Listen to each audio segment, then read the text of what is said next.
attention to grasp the depth of what you actually said. And what I get is that to a certain extent you are criticizing, you're challenging science because you say that it's outdated basically the moment that it's written down. Well, not the moment, and of course we won't throw away everything to do with the Big Bang or anything else, and certainly not evolution.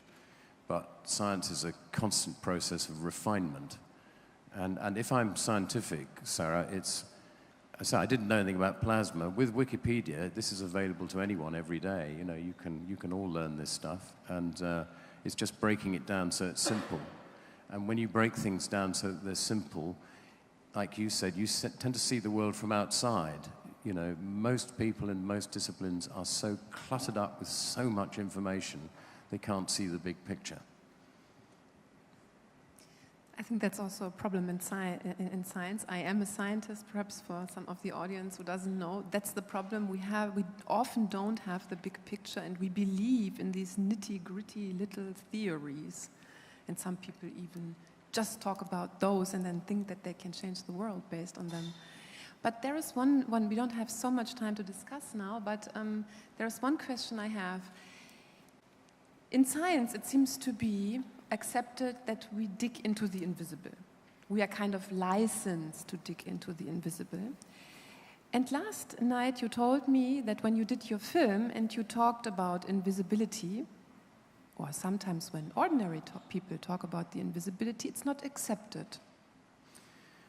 Well, I don't claim to be an expert, and of course, occasionally scientists will get angry and say this guy doesn't really understand electrons. You know, the charge is not that. It's not 1 over 1836. It's 1 over 8367. You know, and then yeah, okay. But generally, we have this problem on this television program I make in Britain called QI.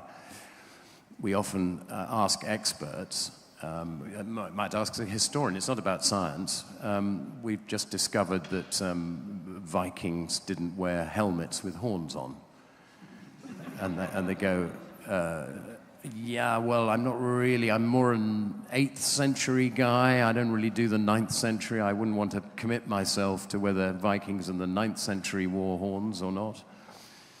And you said, well, yeah, but generally they didn't wear them, did they? Well, I don't want to commit myself to saying whether they did or they didn't, you know. So anyway, as you say, I'm an entertainer. I'm here to make people enjoy themselves, whether that's by being interested or by laughing and so forth. And I think it's important to keep questioning. That's the thing. Scientists in private will all admit to each other we don't know things. And outwardly, they're often very defensive.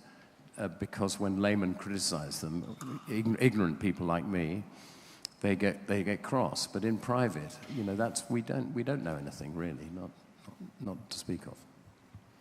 Thank you very much. I would love to continue talking to you. Unfortunately, we need to bring the next people on stage.